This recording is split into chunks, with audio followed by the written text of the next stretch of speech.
अथ मंत्रपाठः।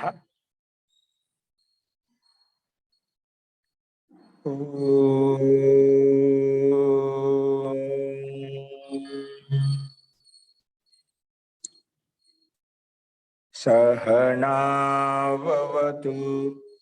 सहनौ भुनक्तु सह वीर्यं करवावहै तेजस्विनावधीतमस्तु मा विद्विषावहै। ओम शांति शांति शांति।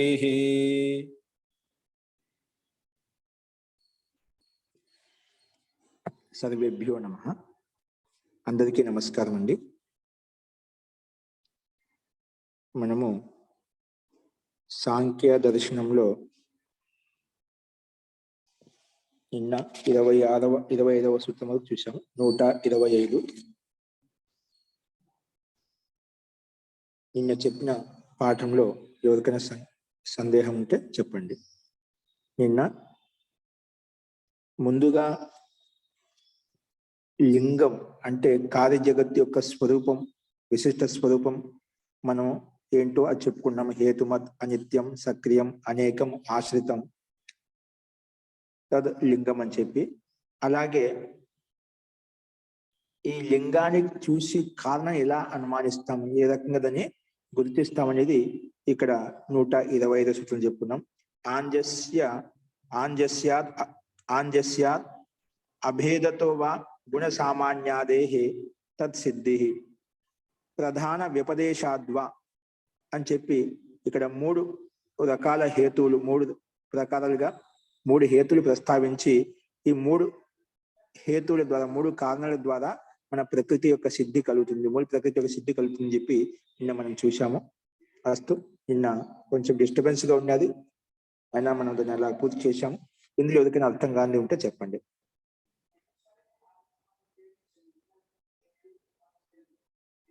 నిన్న చెప్పింది మరొకసారి రివ్యూ చేయండి సార్. చూడండి, నిన్న మనకు సూత్రంలో ఒకసారి సూత్రం పెట్టండి లక్ష్మి గారు. ఇక్కడ మనకు మొట్టమొదటి లింగస్య కార్యస్య స్వరూపం ఉక్తం. పై సూత్రం 124 సూత్రంలో లింగ కార్యక అంటే జగత్ రూపి కార్య జగత్ గా దాన్ని లింగం అని చెప్తామని చెప్పాను. ఈ జగత్ ప్రపంచం ఏదైతే కనిపిస్తుందో దాన్ని లింగం రూపం చెప్పామట. ఏదైనా కాదు, జగత్ కావచ్చు, ఏదైనా కార్య వస్తువు ఏదైనా కావచ్చు.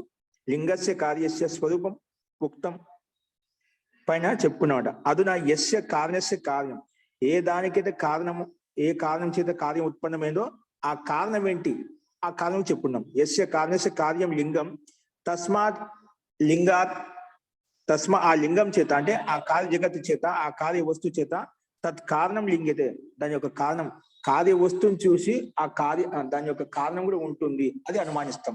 అది ఏ విధంగా అనుమానిస్తాము, ఏ రకంగా ఆ కార్య వస్తువు యొక్క మూల ప్రకృతి మనకు స్పష్టమవుతుంది, ఈ కార్య జగత్తు యొక్క మూల ప్రకృతి స్పష్టమవుతుంది. ఇక్కడ ఆ ప్రక్రియ విధి విధాన్ని ఇక్కడ చూపించామట.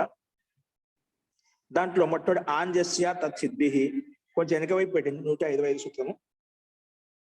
ఆంజస్య తత్ సిద్ధి అని చెప్పి చెప్పుకున్నాం. ఇక్కడ ఆంజస్యాత్ అంటే అది చెప్పాల్సిన అవసరం లేదండి. అనాయాసేన వ్యక్తత్వాత్, స్పష్టత్వాత్, ప్రకటత్వాత్, అనాయాసంగా స్వాభావికంగానే ఇప్పుడు మనకు వస్త్రం కనిపిస్తుంది. వస్త్రంలో తంతువులు, దాదాపు పోగులు ఒక క్రమ విశేషంలో కనిపిస్తున్నాయి. అంటే ఆ వస్త్రం కార్య వస్తువు, కుండ కార్య వస్తువు. ఆ కుండలో, ఆ వస్త్రంలో సహజంగానే స్వాభావికంగానే దాని యొక్క తంతువులు, కుండలే దాని యొక్క మిట్టి యొక్క కణములు స్పష్టంగా స్వాభావిక అనాయాసంగా కనిపిస్తున్నాయన్నమాట. దాంట్లో కణములు ఉన్నాయని చెప్పడానికి అవసరం కూడా లేదు. స్వాభావికంగా ప్రకృతి యొక్క సిద్ధి కూడా కారణము కార్యం రెండు ఉన్నాయి. కారణము కార్యం కలిసే ఆ వ్యక్తి రూపంలో, వస్తు రూపంలో మనకు కనిపిస్తుంది, అనాయాసంగానే మనకు తెలిసిపోతుంది. కానీ ఆ వస్త్రంలో, ఆ కుండలో, అలాగే ఏదైనా కార్య వస్తువు తీసుకోండి, అక్కడ దాని యొక్క కారణం కూడా విద్యమానంగా ఉంటుంది. కాబట్టి అనాయాసపూర్వకంగా వ్యక్తత్వ, స్పష్టత్వ, స్పష్టంగా ఉండటం వలన, అది అవ్యక్తం కావడం వలన కార్య వస్తువు భవతి. తత్ స్వతః ఏవ నిజ కారణం ప్రదర్శించదు, అది స్వాభావికంగానే తన యొక్క స్వరూపాన్ని ప్రదర్శిస్తుంది. తత్ స్వతః ఏవ నిజ కారణం ప్రదర్శయతి, స్వాభావికంగా దాని యొక్క స్వరూపం ఏమిటి ఉందో, వస్త్రం కానీ అది కుండ కావచ్చు, ఏదైనా కావచ్చు, అది అలాగే ప్రకృతి కావచ్చు. దీంట్లో ఇలాంటి విశాలమైనటువంటి ప్రకృతి ఉంది అంటే ఖచ్చితంగా దాని యొక్క స్వరూపం తెలుస్తుంది.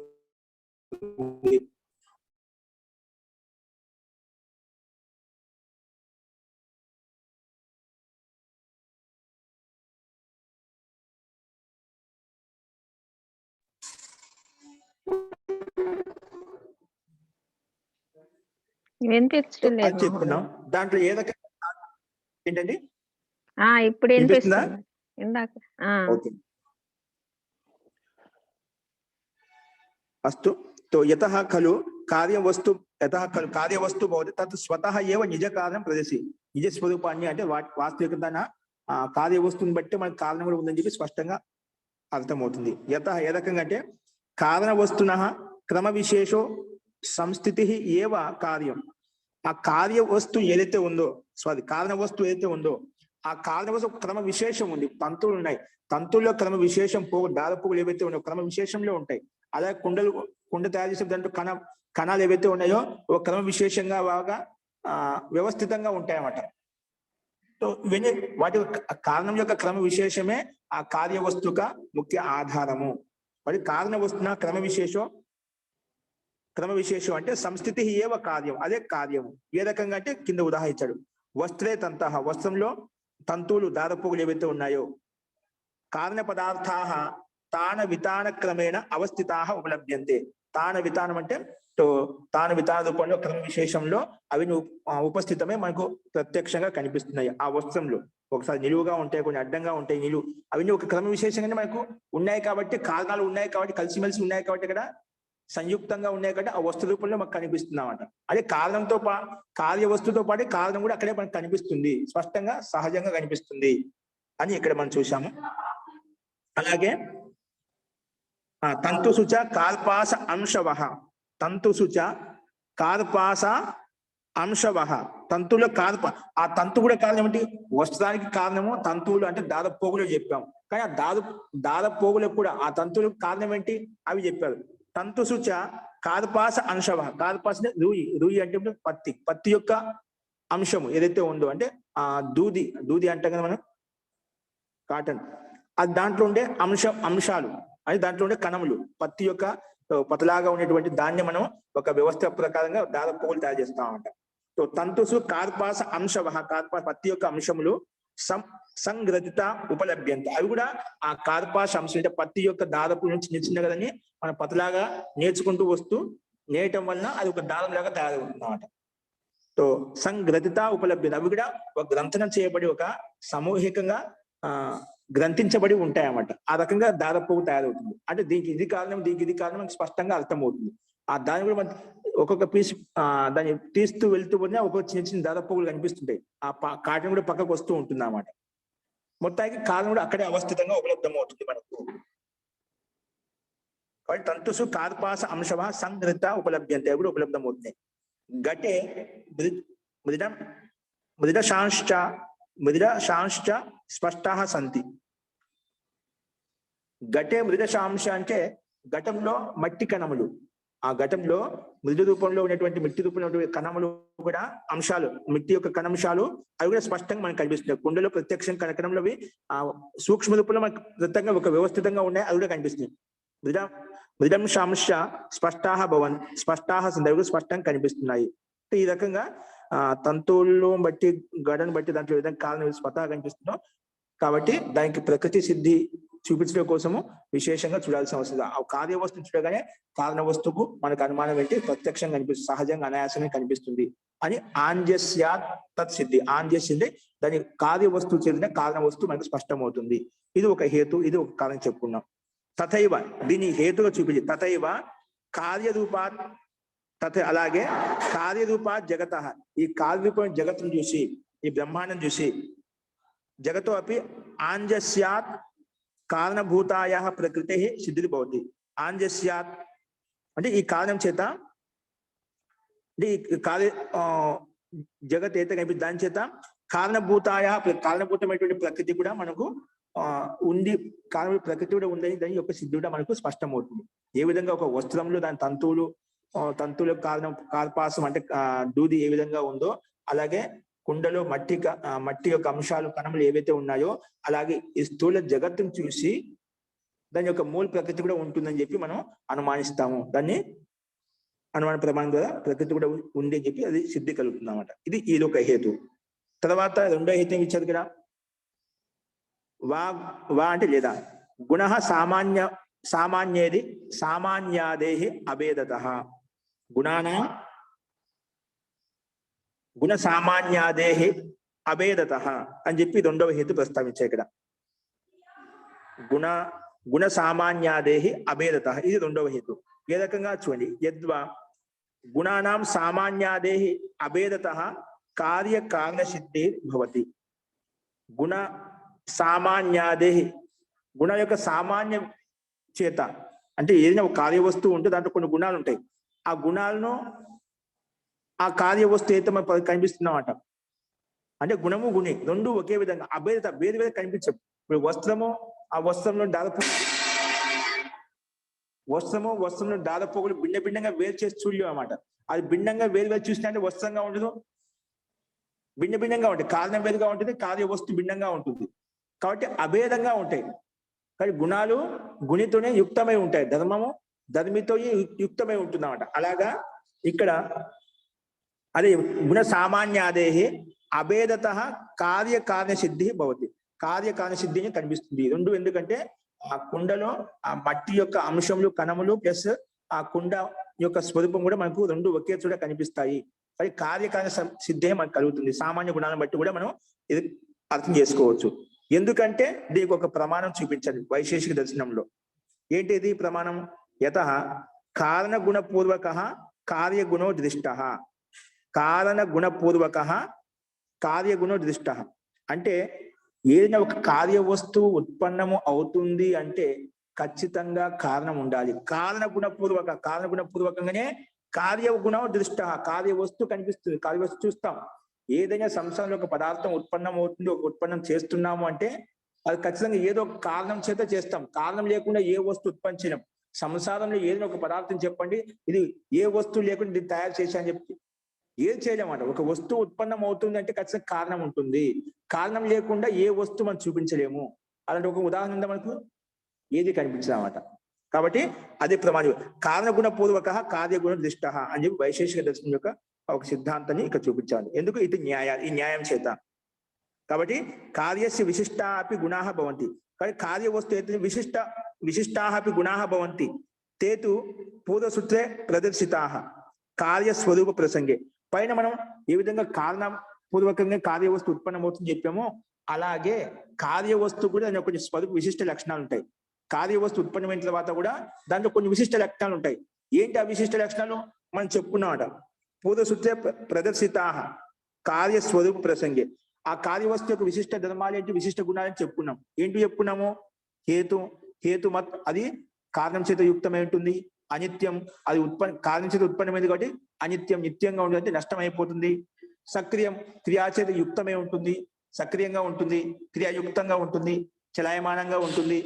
అనేకం, అది అనేక రూపాలుగా పరివర్తన చెందుతుంది. అది భిన్న రూపాలుగా పరివర్తన చెందుతుంది అన్నమాట. ఇంకా ఆశ్రితం, అది కారణం మీద ఆధారపడి ఉంటుంది. ఇటువంటి లక్షణాలు ఉంటే దాని కార్య వస్తువు, కార్య పదార్థం అని చెప్పి మనం పైన చెప్పుకున్నామంట. అదే చెప్పి కార్యస్య విశిష్ట అపి గుణాః భవంతి. విశిష్ట గుణాలు కూడా ఉంటాయి. అంటే అవి పూర్వసూత్రే ప్రదర్శితాః కార్యస్వరూప ప్రసంగే, అది మనం పైన చెప్పుకున్నాం. పరంతు కేచన గుణాః కార్యే కారణేన సమానా భవంతి. కానీ కొన్ని గుణాలు మాత్రం కేచన గుణాః కార్య వస్తువులో కారణేన సమానాః భవంతి. కొన్ని గుణాలు ఎలా ఉంటాయి? కార్య వస్తువుకి సమానంగా ఉంటాయి. కార్య వస్తువులు ఏ విధంగా లక్షణాలు ఉంటాయో కారణంలో అదే లక్షణాలు కార్య వస్తువుకి సమానంగా కనిపిస్తాడు. రెండు సమానంగా కనిపిస్తాడు. అది కేచన గుణాః కార్యే కారణేన, కార్య వస్తువులో కారణేన సమాన, కారణానికి సమానంగానే ఉంటాయి. కారణే సమానా భవంతి. తథా భూతేభ్యః సమాన గుణేభ్యో అపి కారణం అనుమేయతే. కాబట్టి అలా సమాన గుణాల చేత కూడా మనము ఆ కారణం ఏంటో మనం అనుమానించవచ్చు. ఆ కార్యవస్తుకి కారణం ఏదేమి ఉంటుంది, అలాగే స్థూల జగత్ కారణం ఏదైతే ఉంటుంది అనేది మనం అనుమానించవచ్చు. కాబట్టి యతః కార్యకారణయో తేషాం సమాన స్థితి. కాబట్టి ఆ కార్యవస్తు కారణవస్తుకి రెండింటికి స్థితి అంటే సమాన స్థితి ఉంటుంది. కారణము ఉంటేనే కార్యం ఉంటుంది, కార్యం ఉంటేనే కారణం ఉంటుంది. అట్లా రెండు ఉంటాయి. కారణం ఉంటే ఖచ్చితంగా కార్యం ఉంది, కార్యం ఉందంటే ఖచ్చితంగా దానికి కారణం కూడా ఉంటుంది. అది కారణయో తేషాం సమాన స్థితి, సమాన స్థితి ఉంటుందన్నమాట. కాబట్టి తథాభూత గుణ సామాన్యాత్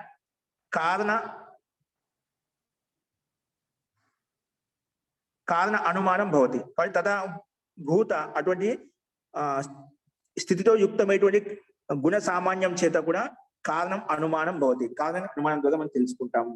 కాబట్టి స్థూల వస్తువుకు పదార్థం ఏదైతే ఉందో దానికి కారణం ఏ విధంగా ఉంటుందో అలాగే ఈ స్థూల జగత్తుని బ్రహ్మాండం చూసి కూడా దానికి కారణభూతమైన ప్రకృతి కూడా ఉంటుందని చెప్పి మన అనుమానం ద్వారా తెలుసుకుంటాము. ఎందుకంటే లోకంలో ఏ వస్తువు ఉత్పన్నమైనా కూడా దానికి కారణం లేకుండా లేదు. అలాగే స్థూల విశాలమైన జగత్తు మనకు కనిపిస్తుంది అంటే అది కారణం లేకుండా లేదు. కాబట్టి కారణం అనుమానిస్తాము. ఎలాగా అంటే దానికి కూడా ఉదాహరణ ఇచ్చాయి. ఇక్కడ స్లైడ్ మార్చండి.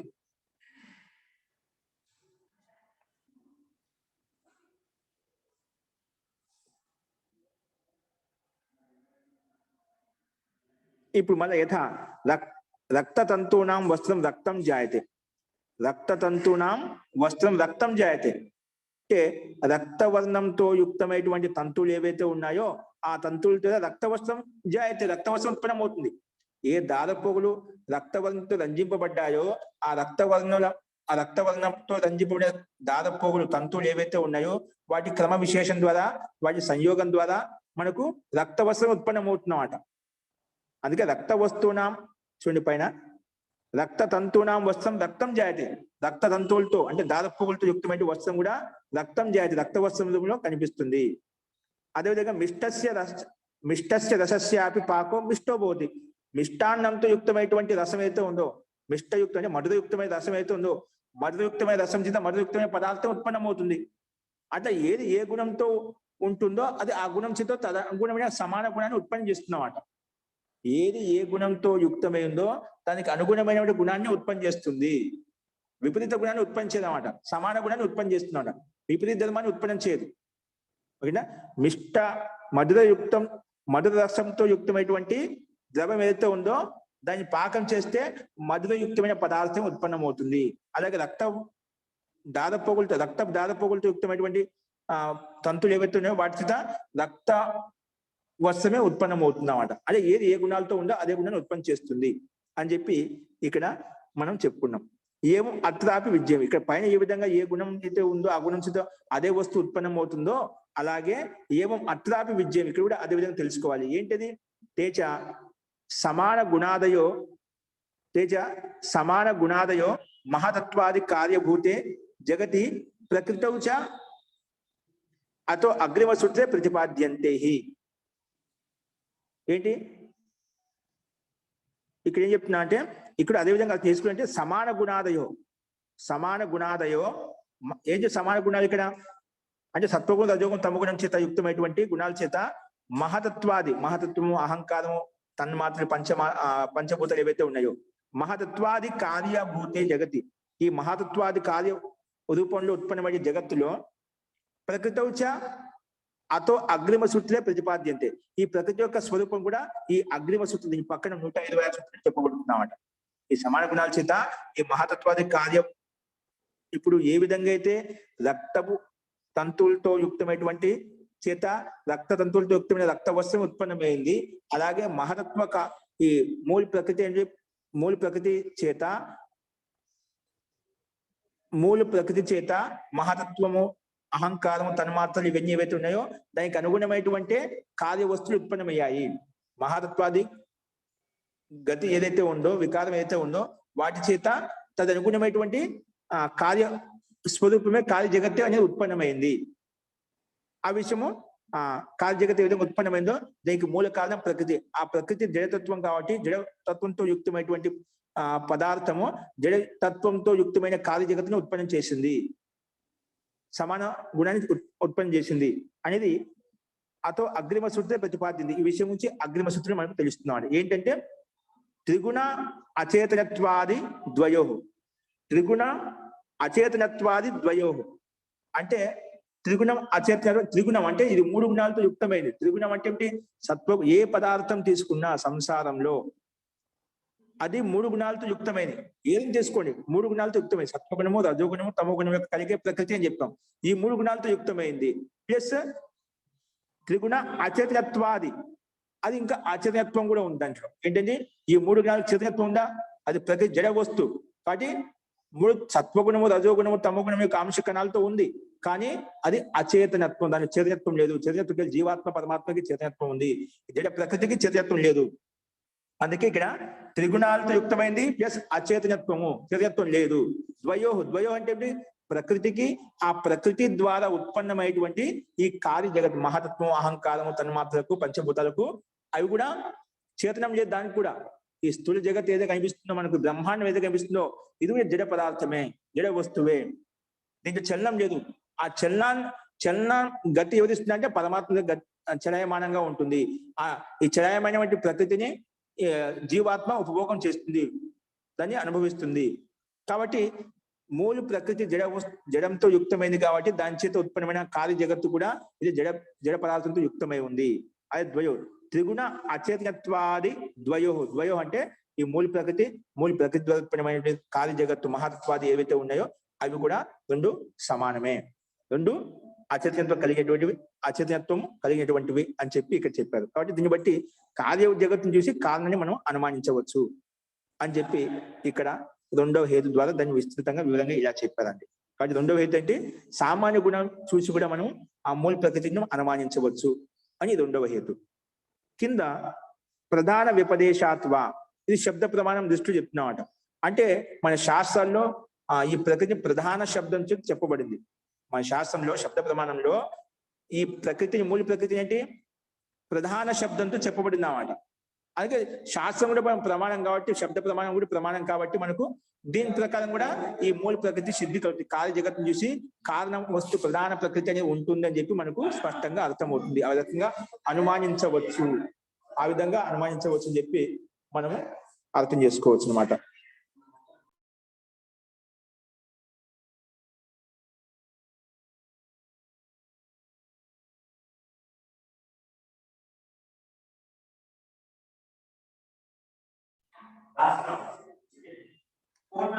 అస్తు, అది ఏంటో చూడండి. ప్రధాన వ్యపదేశాత్వ చ అంటే ఈ విషయం చెప్తున్నారు. అత చ ప్రధాన వ్యపదేశాదపి ప్రకృతి సిద్ధి. ప్రధాన వ్యపదేశం ప్రధానం అని చెప్పబడింది కాబట్టి ఆ వ్యపదేశం చేత కూడా ప్రకృతి యొక్క సిద్ధి కలుగుతుంది. మూల ప్రకృతి యొక్క సిద్ధి మనం అనుమానం ద్వారా తెలుసుకుంటాము, శబ్ద ప్రమాణం ద్వారా కూడా. ఏంటి ప్రధానం అంటే? ప్రధానమితి ప్రధీయతే లేదా ప్రధ్రీయతే లేదా ప్రారంభ్యతే. అంటే ఏంటి? వ్యక్తి రూపం యస్మాత్ అంటే ఈ కార్య జగత్తులో ఒక వస్తువును వస్తు రూపంలో ఒక కారణం చేత ఒక వస్తు రూపంలో అభివ్యక్తి రూపం అయితే వ్యక్త రూపంలో ప్రతిమా రూపం అయితే తయారవుతుందో, ఏ దాని చేత తయారవుతుందో దాన్నే ప్రకృతి అంటాము, దాన్నే ప్రధానం అంటాము, దాన్నే కారణం అంటాము. ఏదైనా ఒక వస్తువు ఉత్పన్నం అవుతుందంటే ఆ వస్తువు ఏ దాని చేత ఉత్పన్నమైందో దాన్నే ప్రధానం అని చెప్పుకున్నాం, దాన్నే కారణం అని చెప్పుకున్నాం, దాన్నే ప్రకృతి అని చెప్పి చెప్పుకుంటాం. అదే ఇక్కడ ప్రధానం అంటారు. ప్రారంభ్యత ఏ దాని చేత అయితే ప్రారంభం అవుతుందో, ఏ దాని చేత ఉత్పన్నం అవుతుందో దాన్నే ప్రకృతి అని చెప్పి అర్థం చేసుకోవాలి. సో ప్రధానమితి ప్రధీయతే ప్రధ్రీయతే ప్రారభ్యతే. ఏంటి? వ్యక్తి రూపం అంటే స్వరూపం, వ్యక్తి రూపం. యస్మా దేని చేత అయితే దాని తత్ ప్రధానమితి, దాన్ని ప్రధానం అంటాము. ప్రధానమితి నామ వ్యపదేశాత్ శాస్త్రేషు. అలాంటి నామ వ్యపదేశం అనేది కూడా ఆ కథనం అనేది కూడా శాస్త్రంలో చెప్పబడింది. కాబట్టి తస్మాత్ ప్రకృతి సిద్ధి, ప్రకృతి యొక్క సిద్ధి మనకు కలుగుతుంది. తథా కార్యస్య వస్తునః భవతి, కార్యస్య వస్తునః భవతి ప్రకృష్టం ధానం ఆధానం ఆశ్రయో యస్మిన్ తత్ ప్రధానమితి గుణయోగాత్ ప్రకృతి సిద్ధి భవతి. తథా అలాగే కార్యస్య కార్యవస్తు అయితే ఉందో కార్యస్య వస్తునః భవతి ప్రకృష్టం ధానం ఆదానం ఆశ్రయో దానము ఆదానం యస్మిన్ తత్ ప్రధానమితి గుణయోగాత్ ప్రకృతి సిద్ధి భవతి. కాబట్టి ఈ కార్యవస్తు ఏదైతే ఉందో వాటికి ప్రతిష్టమైన దాన ఆదాన ప్రకృతి అంటే కారణము చేత ఆ కార్యవస్తు కారణం చేత ఆధారపడి ఉంటుందని చెప్పి అది ఎక్కడి నుంచి ఏ దాని మీద ఆధారపడి ఉందో దాన్నే ప్రధానం అంటాము. యస్మిన్ దాన ఆదాన స్థితి అనేది వ్యక్త అవ్యక్త స్థితి మీద ఏ దాని మీద ఆధారపడి ఉంటుంది, దాన్నే ప్రధానం అంటాము. ఈ ప్రధాన గుణ యోగం చేత ప్రకృతి యొక్క సిద్ధి కూడా మనకు ఉత్పన్నమవుతుంది అని చెప్పి ఈ 3 హేతువుల ద్వారా ప్రకృతి సిద్ధిని అనుమానించాం. ఆ ప్రకృతి యొక్క స్థితిని మన అనుమానం ద్వారా తెలుసుకున్నాము అని చెప్పి ఈ 125 సూత్రంలో మనం చూశామండి. అంటే ఏమవుతుంది, ఇక్కడ కేవలము కార్యవస్తువును చూసి మనం కారణం అనుమానిస్తాము. అది 3 రకాలుగా అనుమానిస్తాము. అది ఏంటంటే, ఒకటి దాని కార్యవస్తువు మనకు స్వతహా కనిపిస్తుంది. నెక్స్ట్ స్వతహా కనిపిస్తుంది. రెండవది సామాన్య గుణం చేత కూడా మనం ప్రకృతి యొక్క సిద్ధిని అనుమానించవచ్చు. అలాగే ప్రధాన వ్యపదేశాలు, వేదంలో శాస్త్రంలో దీనికి ప్రధానం అని చెప్పి వ్యపదేశించబడింది కాబట్టి ఈ రకంగా ప్రకృతి అనేది ఉంది అని చెప్పి మనకు అర్థమవుతుంది. ఈ కార్యవస్తువుని చూసి దానికి మూల ప్రకృతి అనే కారణం కూడా ఉంటుంది అని చెప్పి మనం అనుమానం ద్వారా తెలుసుకుంటున్నాం. ఓకే, ఇది ఈ రకంగా మనం చెప్పుకున్నాం అండి. అస్తు, ఇప్పుడు చెప్పండి ఎవరికైనా సందేహం.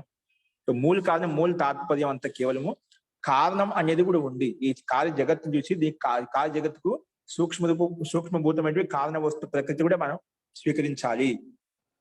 ఆయన శూన్యం అని చెప్పేదా, ఆ శూన్య సిద్ధాంతాన్ని ఖండించడం కోసం ఎన్ని రకరకాల సిద్ధాంతి ప్రస్తావిస్తున్నాడు. ఇదంతా ఏం చేయాలి, కార్య జగత్తు చూసి నష్టం అయిపోయిన తర్వాత అంత శూన్యంగా ఉంటుంది. శూన్యం కాదు, మూల ప్రకృతి ఉంటుంది అని చెప్పడం కోసం ఇదన్నీ భిన్నగా చెప్తున్నామట.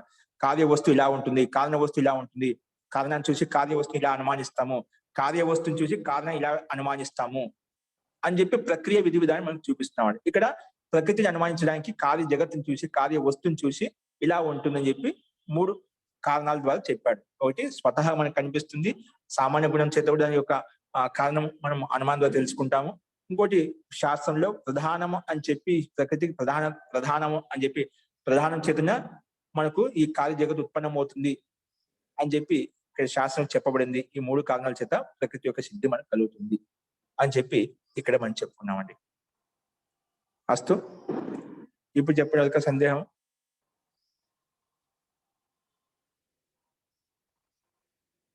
అస్తు, 125 సూత్రం చూడండి. పూర్వోక్తయో ప్రకృతి కార్యయో, ముందు చెప్పిన ప్రకృతి కార్యం, ప్రకృతి అంటే మూల కారణము, కార్యం అంటే ఆ ప్రకృతి ద్వారా ఉత్పన్నమైన కార్య జగత్తు. అలాగే స్థూల వస్తువు ఏదైతే ఉందో, ఏ కారణం చేత ఇప్పుడు తంతువు కావచ్చు, తంతువుల చేత వస్త్రము, మిట్టి కణముల చేత కుండ, అది ఏదైనా కావచ్చు. అదే పూర్వోక్తయో ప్రకృతి కార్యం, ఆ విషయం చెప్తున్నాడు. ఏంటి, త్రిగుణ అచేతనత్వాది ద్వయోహో, త్రిగుణ అచేతనత్వాది ద్వయోహో. త్రిగుణం అంటే ఏమిటి, సత్వగుణము, రజోగుణము, తమగుణం. ఈ 3 గుణాల సామ్యవస్థ ప్రకృతి అంటాం. ప్రతి వస్తువు, కార్య జగత్ ఏదైతే ఉందో ఇదంతా కూడా 3 గుణాలతో యుక్తమై ఉంది. 3 గుణాలు ఎల్లప్పుడూ పరస్పరం చలాయమానంగా ఉంటాయి. కాబట్టి ఈ బ్రహ్మాండం, ఈ వస్తువు, కార్య వస్తువు ఏదైతే ఉందో ఇవి చలాయమానంగా ఉంటాయి, అంటే గుణాలతో యుక్తమై ఉంది. అందుకే త్రిగుణ. కానీ ఎలా ఉన్నాయి, అచేతనత్వాది, ఇవి అచేతనంతో యుక్తమై ఉన్నాయన్నమాట. ఇది అచేతనం పదార్థం అన్నమాట. ఈ కార్య వస్తువు ఏంటి, ఈ 3 గుణాలు ఏంటి, చలాయమానం కాదన్నమాట. అది ఈశ్వరీయ ప్రకృతి ద్వారా చలాయమానంగా ఉన్నాయన్నమాట. అంటే అభివ్యక్తి రూపంలో పరమాత్మ చేశాడన్నమాట. మామూలుగా స్థిరంగా సిద్ధంగా ఉంటుంది, మూల కణ రూపంలో ఉంటుంది. ఆ మూల కణ రూపంలో ఉన్న ప్రకృతిని పరమాత్మ దాన్ని అభివ్యక్తం చేశాడన్నమాట. సరే, మొత్తానికి త్రిగుణ అచేతనత్వాది, అచేతనత్వం అనేది ఈ ప్రకృతిలో ఉంది, 3 గుణాల్లో ఉంది. ఏంటవి, ద్వయో అంటే ఏంటి, ఇక్కడ మూల ప్రకృతి, ఆ మూల ప్రకృతి ద్వారా ఉత్పన్నమైనటువంటి కార్య జగత్ అంటే మహాతత్వము, అహంకారం, తన్మాత్రలు, పంచభూతం, ఇవన్నీ వీటన్నిటికీ మూల ప్రకృతి జడమైనప్పుడు దాని ద్వారా ఉత్పన్నమైనటువంటి కార్య జగత్తు కూడా జడంతో యుక్తమై ఉంటుంది. అది చెప్పడం కోసం ఇక్కడ. అందుకే త్రిగుణంతో యుక్తమవుతుంది, అచతనత్వంతో యుక్తమవుతుంది. మూల ప్రకృతి జడం కాబట్టి దానితో ఉత్పన్నమైన మహతత్వాది కార్యములు కూడా ఏవైతే ఉండే కార్య జగత్తు కూడా ఇవి కూడా అచేతనత్వంతో యుక్తమై ఉంటాయి, జడంతో యుక్తమై ఉంటాయి అని చెప్పి చెప్పడం కోసమే ఈ సూత్రం యొక్క అభిప్రాయం. చూడండి, అదే విషయం చెప్పాడు. సూత్రం త్రిగుణ శబ్దం ఉందా, దాన్ని ఓపెన్ చేసి చెప్తున్నా. ఇక్కడ త్రిగుణ అచేతనత్వాది అంటే త్రిగుణం అంటే త్రిగుణత్వం అంటే ఏమిటి, దాన్ని ఓపెన్ చేసి చెప్పాడు. సత్వ రజస్ తమోమయత్వం. త్రిగుణం అంటే సత్వ రజస్ తమోమయత్వం. సత్వగుణము, రజోగుణము, తమోగుణం ఎక్కడైతే ఉంది దాన్ని ఇంకా త్రిగుణం అని చెప్పి చెప్పుకున్నాం. ఇంకోటి అది ఇంక తర్వాత ఎట్లా, అచేతనత్వం అంటే జడత్వం. చేతనత్వం లేదన్నమాట, స్వయం కదలిక అనేది స్వయం, దానిలో చేతనత్వం, చైతన్యం అనేది లేదు అనమాట. అందుకే అచేతనత్వం అంటే జడత్వం. దాన్ని ఓపెన్ చేసి ఆ చైతన్యత్వం జడత్వం ఎక్కడికక్కడే ఉంటుందన్నమాట, స్థిరంగా స్తబ్దంగా ఉంటుంది, దాని చలనం ఉండదు. సూత్రంలో ఆది శబ్దం అచేతనత్వాది, ఆది శబ్దం ఏం తీసుకోవాలి అది చెప్తున్నాడు. ఆది శబ్దేన పరార్థత్వం, పరార్థత్వం అంటే పురుషార్థత్వం. దాన్ని ఓపెన్ చేసి పురుషార్థత్వం అంటే పురుష ప్రయోజనార్థత్వం, పరిణమ్యమానత్వం చ. ఎందుకంటే ఈ త్రిగుణత్వం అనేది, ఈ జడత్వ ఆ చైతన్య స్వరూపం త్రిగుణత్వం అనేది ఏంటి, పదార్థత్వం. పదార్థం పురుషార్థత్వం అంటే పురుషుని ప్రయోజనం కొరికే ఉంది. ఈ జడ ప్రకృతి అనేది, ఈ మూల ప్రకృతి అనేది, ఆచరణ ప్రకృతి అనేది పురుష ప్రయోజనార్థత్వం, పురుషుని యొక్క ప్రయోజనం కోసమే, అంటే భోగము అపవర్గము కలిగించడం కోసమే ఇది ఉంది. అందుకే పరిణామ్యమానత్వం, అందుకే ఇది పరిణామం చెందుతూ ఉంటున్నాడు. ప్రకృతి అనేది జీవాత్మకు భోగం అపవర్గం కలిగించడం కోసం పరిణామ్యమానత్వాన్ని పొందుతూ ఉంటుంది. కాబట్టి తయోహ ప్రకృతి కార్యయోహ, ప్రకృతి ఆ ప్రకృతి ద్వారా ఉత్పన్నమైన మహత్వ కార్యములు, ఈ రెండింటికి సిద్ధి మనకు కలుగుతుంది. దీన్ని బట్టి కూడా మనకు మూల ప్రకృతి ఉందని చెప్పి అర్థమవుతుంది అని చెప్పి ఇక్కడ ఈ విధంగా చెప్పాను అనమాట. అస్తు తయోహ ప్రకృతి కార్యయోహ అంటే ఏమిటి, ఆ ప్రకృతి ద్వారా ఉత్పన్నమైనటువంటి మహాతత్వము అహంకారం అది పదార్థాలు, ఈ రెండుకి కారణం. ఈ రెండింటిని బట్టి మనకి ఏమర్థమవుతుంది, మూల ప్రకృతినే ఉంది. ఈ కార్య జగత్తును చూసి మనం మూల ప్రకృతి యొక్క అస్తిత్వాన్ని మనం గుర్తించవచ్చు అని చెప్పడం కోసమే ఇదంతా చెప్పాడు. ఎందుకు చెప్పాల్సి వచ్చింది ఇదంతా? రకరకాలుగా పూర్వపక్షి ఏమంటున్నది, ఇదంతా శూన్యం, నష్టమైన తర్వాత ఏముండదు, ఏముండదన్నప్పుడు ఏమి లేని పదార్థం చేత అభావం చేత భావానికి ఉత్పత్తి కాదు, భావం చేతనే భావం ఉత్పన్నం అవుతుంది. అంటే ఇవన్నీ ప్రకృతిలో విలీనం అయిపోతాయి, దాని కారణం విలీనం అయిపోతాయి, మళ్ళీ దాని చేతనే మళ్ళీ ఉత్పన్నం అవుతుంది.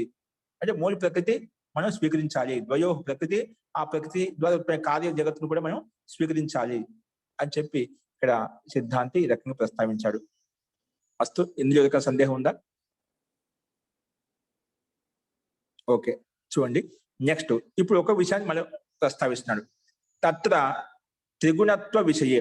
ఇప్పుడు 3 గుణాలు చెప్పారు కదా, ఆ 3 గుణాలు పరస్పరం ఇంకా ఏ రకంగా పనిచేస్తాయి, ఏ రకంగా కలిసిమెలిసి ఉంటాయి, అది వాటి యొక్క గతివిధి ఏ రకంగా ఉంటుంది. సత్వగుణము రజో త్రిగుణం అని చెప్పారు కదా, త్రిగుణం అంటే సత్వ రజస్తమోమయత్వం అని చెప్పిన ఆ 3 గుణాలు పరస్పరం ఏ రకంగా ఉంటాయనేది ఇక్కడ కింద ఇంకా విశ్లేషించామట. 3 గుణాలు ఏ రకంగా ఉంటాయి, పరస్పరం ఏ విధంగా గతివిధి చలాయమానంగా ఉంటాయని ఇక్కడ మనకు ఇంకో రకంగా ప్రస్తావిస్తున్నాడు. అందుకే తత్వ త్రిగుణత్వ విషయం, 3 గుణాల యొక్క విషయంలో ఏం చెప్పారు చూడండి. 127వ సూత్రము. ప్రీతి అప్రీతి విషాదాద్యైర్ గుణానాం అన్యోన్యం వైధర్మ్యం. గుణానాం అన్యోన్యం వైధర్మ్యం. ప్రీతి అంటే ఏమిటి? ప్రీతి కలుగుతుంది అన్నమాట. కానీ ఇప్పుడు కార్య జగత్తు ద్వారా ప్రకృతిలో ఉత్పన్నమైన పదార్థాలు ఏవైతే ఉన్నాయో, మన మూల ప్రకృతి కార్య జగత్తు ఉత్పన్నమైంది. ఈ కార్య జగత్తులో పదార్థాల మీద మనకు ప్రీతి అప్రీతి కలుగుతుంది. ఇప్పుడు ఈ ఫోనే ఉంది, ఈ ప్రకృతి ద్వారా ఉత్పన్నమైన పదార్థం, జడ పదార్థం. ఇంకా చర్యత్వం అంటే ఏం లేదు, జడ పదార్థం, దానివల్ల ప్రీతి కలుగుతుందా? అట్లా ఏదైనా ఒక కార్య వస్తువు తీసుకోండి, ఏదైనా పదార్థం తీసుకోండి, ద్రవ్య పదార్థం తీసుకోండి, ఘన పదార్థం తీసుకోండి, ఏదైనా కార్య పదార్థం, కార్య వస్తువు ఏదైనా తీసుకోండి, దానివల్ల ప్రీతి అప్రీతి మనకు కలుగుతుంది. అందుకే ప్రీతి అప్రీతి, ఈ సత్వగుణము రజోగుణము తమో గుణం ద్వారా ఉత్పన్నమైన కార్య వస్తువులు, కార్య జగత్తులు ఏవైతే ఉన్నాయో వాటి పట్ల మనకు ప్రీతి అప్రీతి కలుగుతుంది ఖచ్చితంగా. అయితే మనకు సుఖాన్ని ఇస్తుందో ఏ వస్తువు, ఏ పదార్థం దాని పట్ల ప్రీతి కలుగుతుంది, ప్రేమ కలుగుతుంది. ఏ వస్తువుతో మన దుఃఖము కష్టం కలుగుతుందో వాటి పట్ల అప్రీతి అప్రేమ కలుగుతుంది. అది ఇక్కడ ప్రీతి అప్రీతి. ఇంకోటి విషాదం. విషాదం అంటే దుఃఖం, అజ్ఞానం. ఓకేనా? అప్రీతి విషాద స్థితి అన్నమాట, దుఃఖ స్థితి. ఇత్యాది గుణాన ప్రీతి అప్రీతి విషాదాద్యేర్ గుణ, ఈ గుణాలతోటి అన్యోన్యం వైధర్మ్యం. అన్యోన్యం వైధర్మ్యం, ఇక్కడ అన్యోన్యత వైధర్మ్యంగా ఉంటుందన్నమాట. ఇవి కాకుండా వీటికి విపరీతంగా ఉంటాయన్నమాట. చూడండి, ప్రీతి అప్రీతి విషాదం ఇవన్నీ కూడా వైధర్మ్య విధర్మంగా ఉన్నాయా, సమానంగా ఉన్నాయా? ఏమన్నా సమానంగా లేదు. ఒక చోట ప్రీతి ఉంటుంది, దాంట్లో అదే పదార్థంలో ఏ పదార్థం అయితే ప్రీతి కలుగుతుందో అదే పదార్థం ఇంకోదికి అప్రీతిని ఇవ్వచ్చు, అదే పదార్థం ఇంకోదికి దుఃఖాన్ని ఇవ్వచ్చు అన్నమాట. ఓకేనా? సో ఇవి వైధర్మ్యంగా ఉంటాయి, సాధర్మ్యంగా ఉండవు, సమానంగా ఉండవు. ఎలా ఉంటాయి? వైధర్మ్యంగా ఉంటాయి. అంటే ఈ ప్రకృతి ద్వారా ఉత్పన్నమైన పదార్థాలు ఏవైతే ఉన్నాయో, మనం ఏవైతే అనుభవిస్తున్నామో, ఏవైతే ఉపభోగం చేస్తున్నామో, ఇవన్నీ వైధర్మ్యంగా ఉంటాయి. ఒక్కో దాంట్లో ఒక సత్వం ఉంటుంది, ఒక దాంట్లో ఒక ధర్మం ఉంటుంది. ఒకే ధర్మంలో అన్ని ఉండవు. విపరీత కూడా ఉంటుంది, సాధర్మ్యం ఇక్కడ విపరీత వైధర్మ్యం చూస్తున్నాం అంటే విపరీత ఉంటుంది. సత్య చెప్పాం కదా, ప్రీతి అప్రీతి విషాదం ఉంటాయి, 3 ఉంటాయి అన్నమాట. కాబట్టి గుణానం అన్యోన్యం వైధర్మ్యం, అన్యోన్యత అనేది వైధర్మ్యంగా ఉంటుంది అని ఇది 120 సూత్రం చెప్పాము. కింద 128 సూత్రం ప్రస్తావించారు ఇక్కడ. ఎందుకు 2 కలిసి కూడా ఒకే వాక్యాలను బోధిస్తాయి కాబట్టి 2 ఒకే చోట తీసుకున్నారు ఇక్కడ. చూడండి, ఇక్కడ ప్రీతి అప్రీతి విషాదాధ్యేర్ గుణానం అన్యోన్యం, ఇతర భిన్న భిన్నత అనేది వైధర్మ్యంగా ఉంది అని చూసాము. నెక్స్ట్ లఘ్వాది ధర్మై సాధర్మ్యం వైధర్మ్యం చ గుణానం. లఘ్వాది పదార్థాలు ఏవైతే ఉన్నాయో అక్కడ సాధర్మ్యం ఉంటుందంట, వైధర్మ్యం కూడా ఉంటుందంట. ఏముంటుందండి? పైన చెప్పే ప్రీతి అప్రీతి విషాదం అనేది ఇక్కడ ఆ గుణాల్లో వైధర్మ్యమే ఉంటుంది, విపరీతనే ఉంటుంది అన్నమాట, వ్యతిరేకతనే ఉంటుంది. కానీ కింద లఘ్వాది సూక్ష్మ పదార్థాలు ఏవైతే ఉన్నాయో అక్కడ సాధర్మ్య సమానత కూడా ఉంటుంది, విషమత కూడా ఉంటుంది. సాధర్మ్యం ఉంటుంది, వైధర్మ్యం కూడా ఉంటుంది, సమానత కలిగి ఉంటుంది, విపరీతత కూడా కలిగి ఉంటుంది అన్నమాట. అందుకే లఘ్వాది ధర్మై సాధర్మ్యం వైధర్మ్యం చ గుణానం. ఈ లఘ్వాది సూక్ష్మాది ధర్మాలతో యుక్తమైన పదార్థాలు ఏవైతే ఉన్నాయో అవి సాధర్మ్యంతో ఉంటాయి, సమానంగా కూడా ఉంటాయి, వైధర్మ్యం చ ఇంకా విపరీతత ధర్మంతో కూడా కలిగి ఉంటాయి.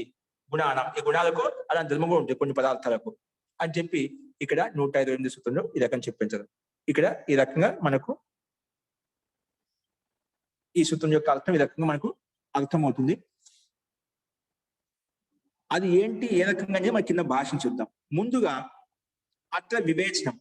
ఇక్కడ ఈ సూత్రాలు ఇక్కడ వైధర్మ్యం శబ్దం ఉంది, గుణానాం శబ్దం ఉంది.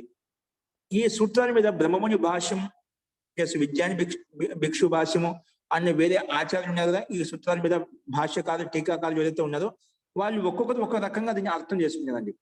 ఇక్కడ సూత్రంలో వైధర్మ్యం శబ్దము గుణానాం శబ్దము ఏదైతే ఉందో ఆ శబ్దాలను ఒక్కొక్కరు ఒక్కొక్క వ్యాఖ్యానంగా రాశారు. అది ఆ విషయం ఇక్కడ బ్రహ్మముని టీకా టిప్పని చేస్తున్నాడు. అది యుక్తి సంగతం కాదని చెప్పి ఖండిస్తున్నాడు అనమాట. అది వాళ్ళు ఈ రకంగా తీసుకున్నారు, అది ప్రకరణానుగుణంగా యుక్తి సంగతం కాదు అనే విషయాన్ని ఇక్కడ ముందు కొంచెం ప్రస్తావన అనేది వేరే భాష్యకారులు ఈ సూత్రం యొక్క అభిప్రాయాన్ని ఏ రకంగా తీసుకున్నారని మనకి ఇక్కడ కొంచెం వ్యాఖ్యానించబడింది. ముందు అది చూద్దాం. దీని యొక్క తాత్పర్యం ఇప్పుడు మనం చెప్పిన అర్థం ఏదైతే ఉందో అది తర్వాత నీ సూత్రాలతో మళ్ళీ చెప్తాడు 2 సూత్రాలకు. కాబట్టి ముందుగా టీకా టిప్పని ఇక్కడ సూత్రంలో వైధర్మ్య శబ్దానికి విజ్ఞాని భిక్షు భాష ఏం తీసుకోబడింది, దీంట్లో బ్రహ్మముని ఏ రకంగా తీసుకున్నారు, ఇంకా వేరే భాషకాలు ఏ రకంగా తీసుకున్నారు, వాటి వల్ల అర్థం ఏ విధంగా తేడా వస్తుంది, ఏ విధంగా భిన్నత్వం వస్తుంది అనేది ఇక్కడ మనకు కొంచెం టీకా టిప్పని ద్వారా కొంచెం ప్రదర్శించారు. అది చూద్దాం. అత్ర వివేచన చేయబడుతుంది. ఏ రకంగా చూడండి, ఉభయత్ర అంటే 2 పైన 127 సూత్రము 128 సూత్రం 2 సూత్రాల్లో ఉభయత్ర సూత్రయో వైధర్మ్యం పదం దృష్ట్వా విజ్ఞాన భిక్షు ఉత్తరస్మిన్ సూత్రే కథయతి అత్ర వైధర్మ్యం చ ఇది పాఠః ప్రామాదికః ఏవ. ఇక్కడ ఏం చూడండి, ఉభయత్ర సూత్ర ఈ 2 సూత్రాల్లో వైధర్మ్యం ఉందా చూడండి. ప్రీతి అప్రీతి విషాదాధ్యేర్ గుణానం అన్యోన్యం వైధర్మ్యం, ఇక్కడ వైధర్మ్యం వచ్చేసింది 127 సూత్రంలో. కింద లఘ్వాది ధర్మై సాధర్మ్యం వైధర్మ్యం, ఇక్కడ కూడా వైధర్మ్యం వచ్చింది, శబ్దం వచ్చిందా అంటే పై సూత్రంలో వైధర్మ్య శబ్దం తీసుకున్నాము, కింద కూడా వైధర్మ్య శబ్దం వచ్చింది. 2 సూత్రాల్లో మహర్షి కపిల్ రచించిన సూత్రాల్లో వైధర్మ్య శబ్దం 2 చోట్ల ఉందన్నమాట. ఆ సూత్ర విషయంలో వీళ్ళు ఇలా తీసుకున్నారు చూడండి. వైధర్మ్యం పదం దృష్ట్యా, ఈ పదాన్ని చూసి పైన కింద వైధర్మ్య పదాన్ని చూసి విజ్ఞాన భిక్షు ఉత్తరస్మిన్ సూత్రే కథయతి అత్ర వైధర్మ్యం చ ఇది పాఠః ప్రామాదికః ఏవ. ఈయనేమంటున్నాడు, విజ్ఞాన భిక్షు భాషకారులు ఏమంటున్నా అంటే ఇక్కడ 2 చోట్ల వైధర్మ్య శబ్దం ఉంది కదా, కానీ 2వ సూత్రం యొక్క వ్యాఖ్యానం చేసేటప్పుడు ఇది పొరపాటున బై మిస్టేక్ వైధర్మ్య సూత్రం పడింది, లేదా ప్రమాదవశంగా అక్కడ వైధర్మ్య శబ్దం ఇచ్చారు, ఇక్కడ వైధర్మ్య శబ్దం అవసరం లేదు అని చెప్పి విజ్ఞాన భిక్షు భాషకారులు అంటున్నామట. అర్థమైందండి? ఇక్కడ సూత్రం 2 పదాలు వైధర్మ్యం వచ్చింది కదా, కానీ విజ్ఞాన భిక్షు భాషలో ఆయన వ్యాఖ్యానం చేసేటప్పుడు ఈ 128 సూత్రానికి వ్యాఖ్యానం చేసేటప్పుడు ఇక్కడ ఈ సూత్రంలో వైధర్మ్య శబ్దం అవసరం లేదు, ఏదో ప్రమాదవశంగా ఏదో బై మిస్టేక్ అక్కడ అది వైధర్మ్య శబ్దం వచ్చేసింది, కానీ ఇక్కడ అవసరం లేదు అని చెప్పి విజ్ఞాన భిక్షు భాష అంటారు. ప్రమాదవశాత్ అలా వచ్చింది, దోషవశాత్ అలాగా టైపింగ్ చేయబడింది అంటే దీనికి కండిషన్ అది, ఇది ఇక్కడ అవసరం లేదు. ఎందుకంటే మనం సూత్రకారుల యొక్క రచన అంత త్వరగా మనం తీసేయడానికి లేదండి, దాని ఒక యుక్తి చెప్పాలన్నమాట. ఇది పొరపాటు అన్నిటికీ చెప్పని సామాన్య మన రాసిన వాక్యాల్లో పొరపాటు ఉండవచ్చు, కానీ సూత్రకారుల యొక్క రచనలో సూత్రకారుల యొక్క రచనలో దాంట్లో పొరపాటుని ఉండేది దేశమాత్రం దాంట్లో అవకాశం లేదన్నమాట. పొరపాటున ఏమైనా మనం ప్రక్షిప్త సూత్రాలను ఏదైనా ఋషి యొక్క పేరు చెప్పుకొని మారుస్తే అది వేరే విషయం. అందుకే ప్రక్షిప్త గ్రంథాలు అంటాం. మూల పాఠం ఎక్కడో కూడా ఉంటుందన్నమాట. కానీ సరే, ఆ విషయంలో ఇక్కడ విద్యాని భిక్షు భాష్యం అనేది, కానీ మనకు సూత్రం అన్ని చోట్ల ఉంటుంది, వైద్యం మీద 2 చోట్ల ఉంది అనమాట. కానీ ఇది ప్రమాదవశాత్తు ఉంది అని చెప్పి విద్యాని భిక్షు భాష్యకారులు ఇలా అంటున్నారు. అందుకే ఇప్పుడు వైద్యం చ ఇది పాఠ ప్రామాదిక ఏవ, ప్రమాదం చేత బై మిస్టేక్ పొరపాటున పడింది, ఇది అవసరం లేదు. అలాగే స్వామి తులసీరామస్తు ఉభయత్ర సూత్రయో గుణానాం పదం దృష్ట్యా. కానీ స్వామి ఇక్కడ కొత్త భాషకారు వచ్చాయి మనకు, విద్యాని భిక్షు కాకుండా అనిరుద్ధ భాష్యం కాకుండా తులసిరామ్ కూడా ఈ సూత్రం మీద ఒక భాష్యం టీకా రాశారు అనమాట. తులసిరామస్తు ఉభయత్ర సూత్రయో గుణానం పదం దృష్ట్యా.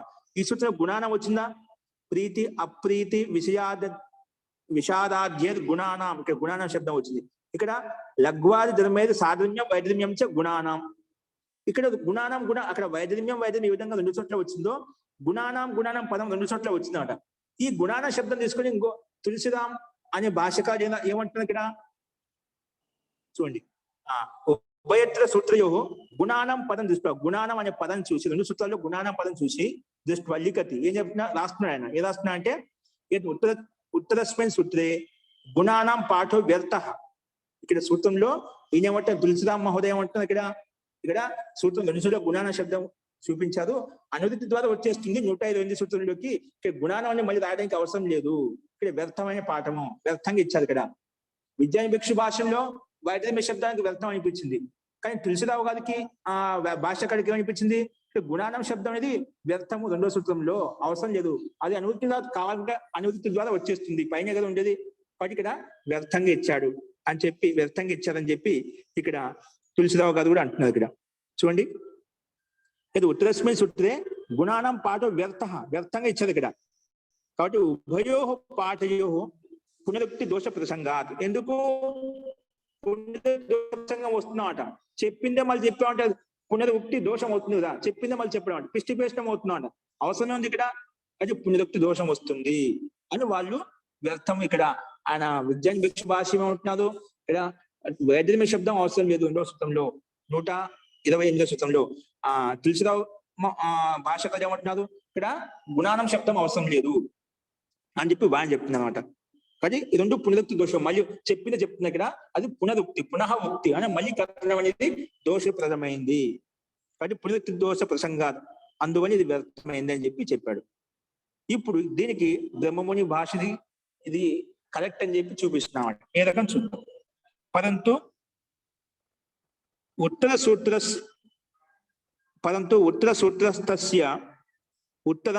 సూత్రస్థస్య లఘ్వాది ధర్మైః ఇతి భేద విషయే నా కేనాపి కించిదుక్తం.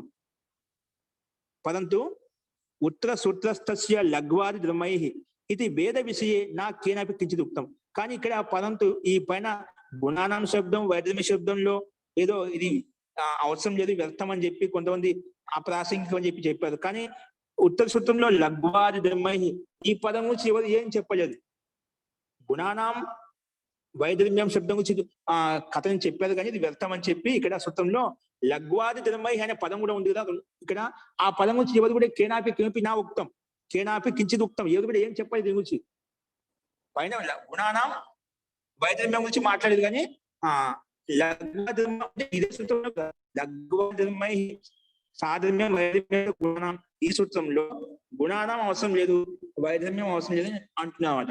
కానీ అదే అక్కడే లఘ్వాది ధర్మైః అని చెప్పి లఘువాది ధర్మాల్లో కూడా అని చెప్పి పదం ఉంది కదా, దాని గురించి ఏం మాట్లాడలేదు అంట, అది వదిలేసారు అట్లే, అది చెప్తున్నా ఇక్కడ. కాబట్టి లఘ్వాది ధర్మైః ఇది భేద విషయ, ఈ సూత్రం ఈ పదం యొక్క భేద విషయంలో భిన్నత్వ విషయంలో నా కేనాపి కించిదుక్తం, ఎవరు కూడా ఏమి చెప్పలేదు. కానీ ఇక్కడ బ్రహ్మముని భాష చెప్తున్నారు, వాళ్ళు ఇలా చేశారు, ఇది తప్పు వ్యర్థం అంటున్నారు. కానీ దానికి అభిప్రాయం బ్రహ్మమునిజీ ఈ భాషకారులు ఇప్పుడు చెప్తున్నారు దానికి సమాధానం. అహంతు అంటే బ్రహ్మముని అంటున్నారు, అహం కథయామి నేను చెప్తున్నాను, బ్రహ్మముని భాషకారులు చెప్తున్నామట. అహం కథయామి పూర్వస్మిన్ సూత్రే ప్రీతి అప్రీతి విషాదాధ్యైః పరీక్షణీయం, పరంతు ఉత్తరస్మిన్ సూత్రే లఘ్వాది ధర్మైః నిరీక్షణీయం, కిమపి రహస్యం అత్ర విద్యతే. కానీ పైన సూత్రంలో ప్రీతి అప్రీతి విషాదాధ్యేహి ఈ పదాలలో ఆ పదాలను పరీక్షించాలి, మనం అన్వేషించాలన్నమాట, ఎందుకు ఇచ్చేదన్నమాట. అదే విధంగా కింద లఘ్వాది ద్రమై ఈ పదాన్ని వాళ్ళని టచ్ చేయదన్నమాట, కానీ ఈ రెండు పదాలను బ్రహ్మని టచ్ చేస్తున్నాం అన్నమాట. ఇక్కడ అక్కడ పరీక్షణీయం, ఇక్కడ ఏమంటున్నాం లఘ్వాది ద్రమై ప్రీతి అప్రీతి విషాదాధ్యేహి పరీక్షణీయం, అవి పరీక్షించాలంటే ఖచ్చితంగా ఏదో కారణం ఉంది. అలాగే పరంతు ఉత్తరస్మిన్ సూత్రే లఘ్వాది ధర్మై ఉంది కదా, అది నిరీక్షణీయం. కిమపి రహస్యం అత్ర విద్యతే, ఏదో ఒక రహస్యం ఉంది ఇక్కడ ఇచ్చారంటే ఈ విషయంలో, దానికి ఏదో ఒకటి మహర్షి కపిల్ మహర్షి రాశారంటే ఏదో ఒక కారణం ఉంటుంది, కారణం లేకుండా మనము ఏది ఉండదు. ఏం చెప్పి ఒక వస్తువు జ్యేష్ఠ వ్యక్తులు రాశారంటే ఖచ్చితంగా అది ఏదో ప్రమాదవశంగా రాయదనమాట, దానికి ఏదో ఒకటి బలమైన కారణం ఉంటుంది, అది మనకు అంత దొరకడం లేదు, దానికి రహస్యం తెలుసుకోలేకపోతున్నాం, కానీ ఆ రహస్యం అయితే మనం వెతుక్కోవాలి. కాబట్టి కిమపి రహస్యం అట్లా విద్యతే, ఏదో రహస్యం అయితే ఒకటి విచారణ అయితే ఉంది ఖచ్చితంగా, విద్యతే తత్ కిం ఉచ్యతే, అది రహస్యం ఏంటి, ఆ రహస్యం బ్రహ్మోని భాషకాలు చెప్తున్నమాట. ఏంటంటే ఆభ్యాం సూత్రాభ్యాం పూర్వం సూత్రం అస్తి త్రిగుణ చేతనత్వాది ద్వయో త్రిగుణ అచేతనత్వాది ద్వయో. ఆభ్యాం సూత్రాభ్యాం పూర్వం, ఈ రెండు సూత్రాలకు ముందే ఉంది త్రిగుణ అచేతనత్వాది ద్వయో అని చెప్పుకున్నాం కదా.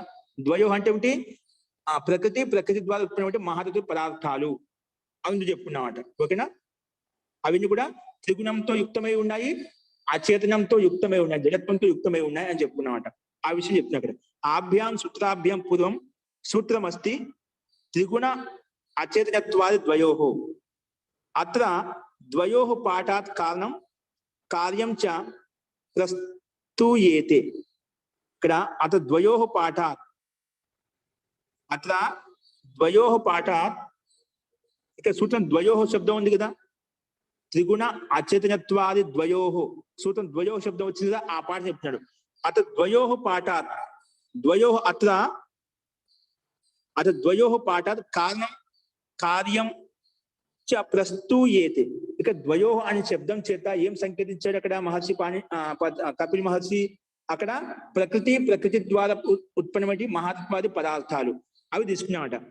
అంటే ఒక రకం చెప్పాలి, ద్వయో అంటే కారణము, ఆ కారణం ద్వారా ఉత్పన్నమైన కార్య జగత్తు, కారణము ఆ కారణం ద్వారా ఉత్పన్నమైన కార్య వస్తువు, అంటే కారణము కార్యం తీసుకున్నాం, అంటే కారణ వస్తువు కార్య వస్తువు, మూల ప్రకృతి ఉత్పన్నమైన పదార్థము ఏదైతే ఉందో, కార్య జగత్తు కావచ్చు, స్థూలమైన కార్య వస్తువు కావచ్చు, ఏదైనా కావచ్చు. సో ద్వయోహు అనే పదం చేత, పాఠం చేత, సూత్రం ఇవ్వబడిన శబ్దం చేత ఏం తీసుకోబడింది, కారణం కార్యం చ ప్రస్తూయేతే, అవి రెండు తీసుకోబడుతున్నాయి, ప్రస్తావించబడుతున్నాయి. తస్మాత్ సూత్రాత్ ఉభయత్ర సూత్రయోహో, తస్మాత్ సూత్రాత్ అత్ర ఉభయత్ర సూత్రయోహో త్రిగుణత్వ విషయే వివేచన క్రియతే.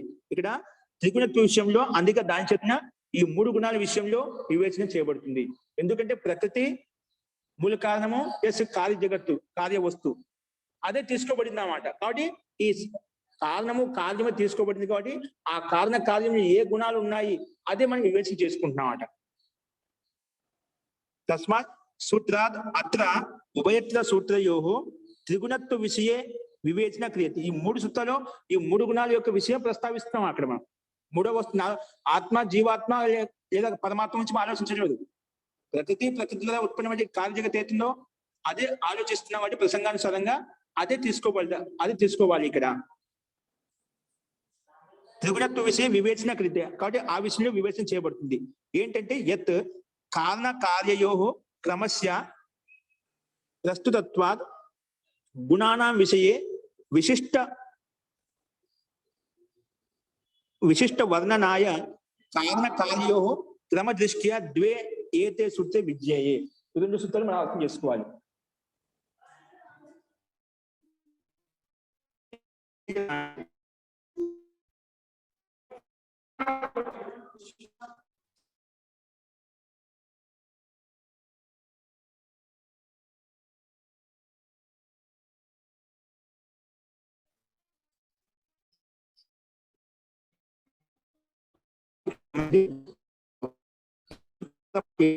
మూడు సూత్రాలు కూడా వచ్చి మనకి చేస్తున్నాయి. అందుకే వివేచన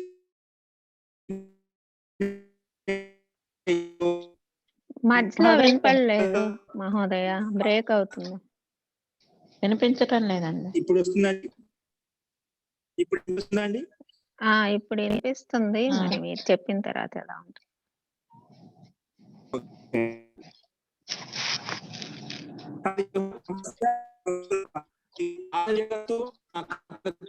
కాలి జగత్తు క్రియ ఒక విశేషంగా ఉత్పత్తి చేయబడింది. మనం ముందు చెప్తున్నాను ఆ మూల ప్రతిష్ఠిత మహాతత్వం మహాతత్వం సరిగా లేదు మహోదయ. లేరు మహోదయ, వినిపించట్లేదు. వెళ్ళిపోయారు. లెఫ్ట్ అయినట్టుంది మరి.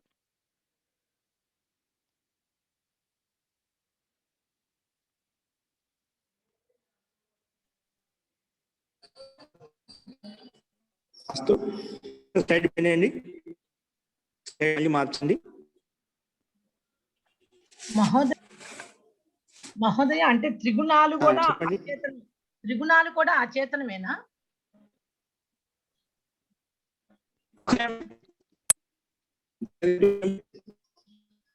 హరి ఓం. అది మాట్లాడుకుంటున్నాం ఇక్కడ, అదే వివేచన చేయబడుతున్నాం అట.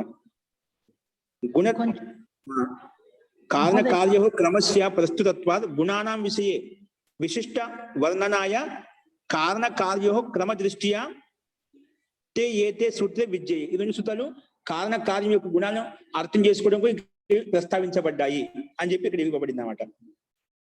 అర్థమైందా? అస్తు. ఫస్ట్ లో కొంచెం కట్ అయింది మహోదయ.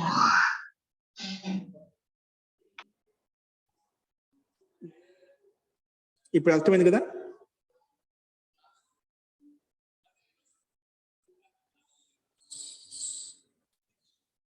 అస్తు. ఇప్పుడు గమనించండి, ఈ కొంచెం ఇక్కడ టికాట్ ఇప్పుడు అంత సూత్రం కాదు. ఇక్కడ మనం ఏదో ప్రసంగాన్ని బట్టి ఇచ్చాం కదా, తీసుకోవాలి. చూడండి,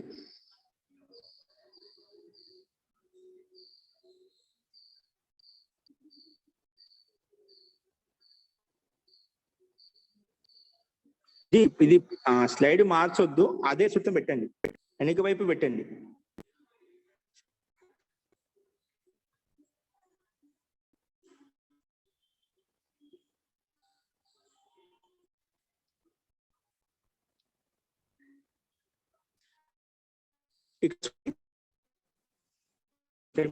గమనించండి.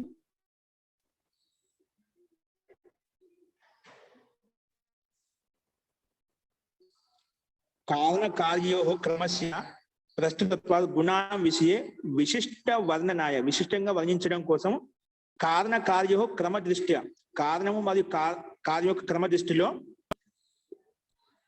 ద్వే ఏతే సూత్రే విద్య, ఈ రెండు సూత్రాలను మనం అర్థం చేసుకోవాలి. ఉభయోః సూత్రయోః భిన్న భిన్న విషయ ప్రతిపాదనాత్. ఉభయోః సూత్రయో అంటే పైన చెప్పిన 127వ సూత్రము 128వ సూత్రము. ఉభయోః సూత్రయోః భిన్న భిన్న విషయ ప్రతిపాదనాత్ యద్వా పృథక్ పృథక్ అధికరణత్వాత్ నా అత్ర పునరుక్తి శంకా ఉత్థాపనీయ. ఇక్కడ వాళ్ళు పైన విజ్ఞాన భిక్షు భాష్యంలో తులసిరావు భాష్యంలో ఏం చెప్పబడింది? ఇక్కడ వైద్యమే శబ్దం వ్యర్థము, అలాగే గుణానం శబ్దం వ్యర్థము అని చెప్పారు కదా. అది బ్రహ్మముని భాష్యంలో ఏమంటున్నాయన, ఇది ఆ విశిష్ట వర్ణన కోసమైనటువంటి, ఎందుకు గుణాల యొక్క విశిష్ట వర్ణం మనం ప్రస్తావిస్తున్నాం కాబట్టి కార్యం యొక్క క్రమ దృష్టి పూర్వకంగా ఈ రెండు సూత్రాలు తీసుకోవాలి. కాబట్టి ఉభయోః సూత్రయోః భిన్న భిన్న విషయ ప్రతిపాదన, భిన్న భిన్నంగా విషయ ప్రతిపాదన చేయించారు కాబట్టి, భిన్న భిన్నంగా చెప్తున్నారు కాబట్టి పృథక్ పృథక్ అధికరణత్వాద్, రెండింటికి అధికరణం భిన్న భిన్నంగా ఉంది కాబట్టి పునరుక్తి శంక నా ఉత్థాపనీయ. పునః పునరుక్తి శంకా ఉత్థాపనీయ.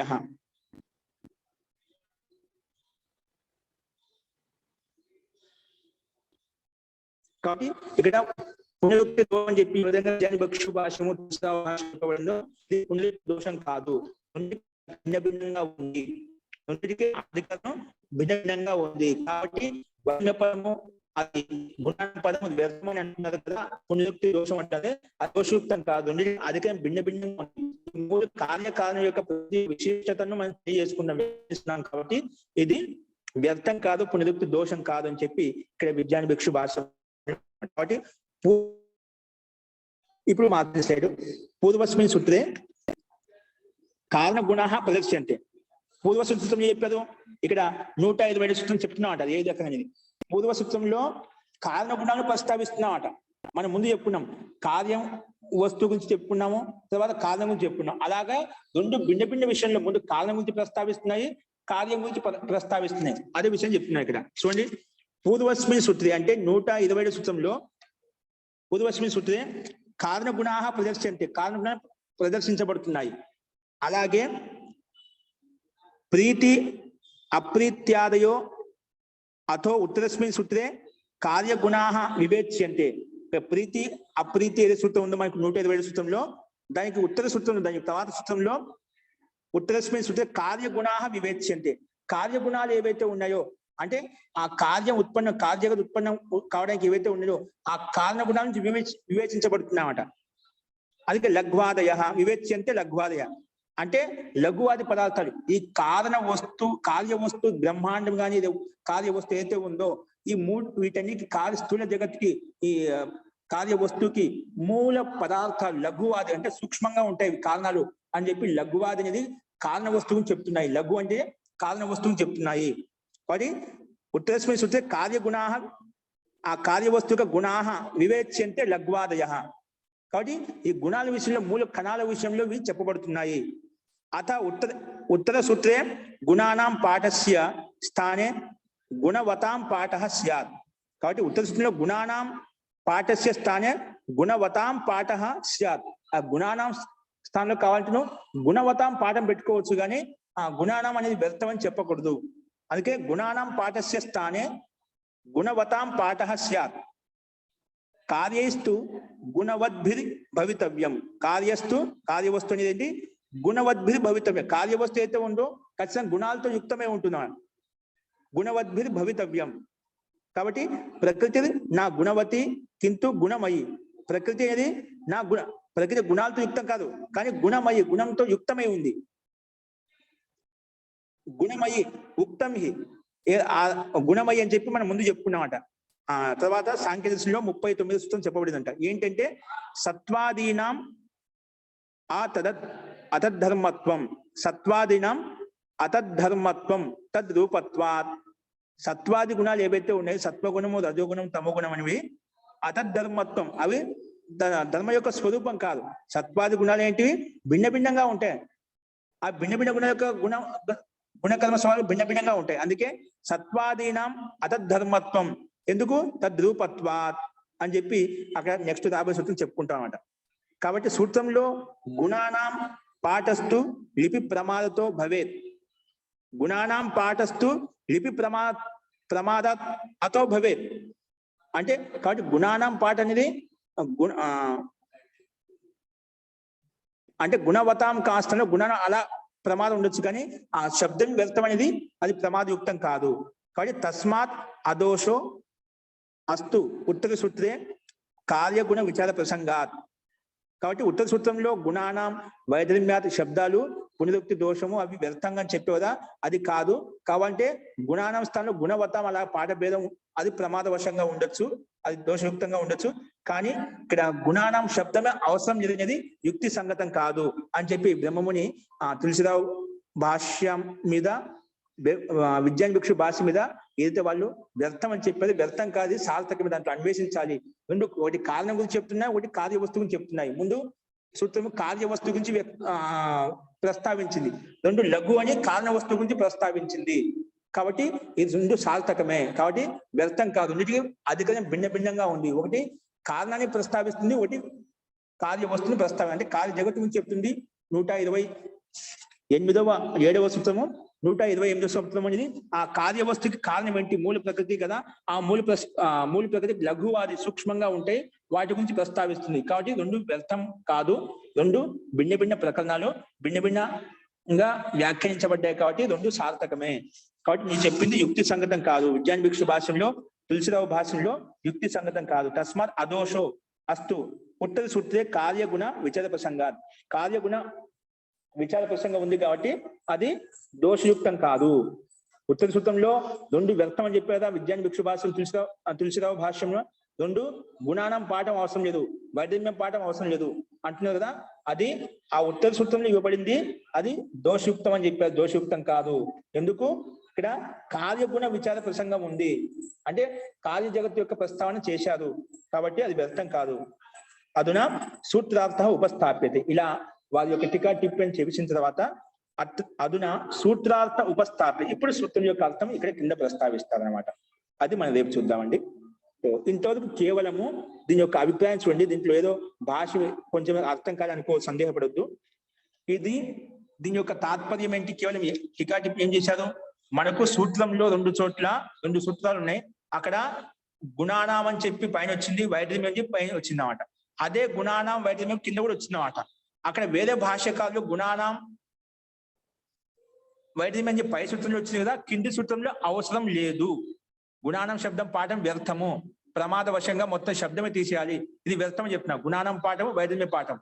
కానీ బ్రహ్మముని ఏమంటున్నారు? ఇది వ్యర్థం కాదండి, ఇది ఎక్కడైతే గుణానం వైద్యమే వ్యర్థం అంటున్నదో అది కార్య జగత్తు గురించి, బ్రహ్మాండం గురించి వ్యాఖ్యానిస్తుంది, దాన్ని సంకేతిస్తుంది.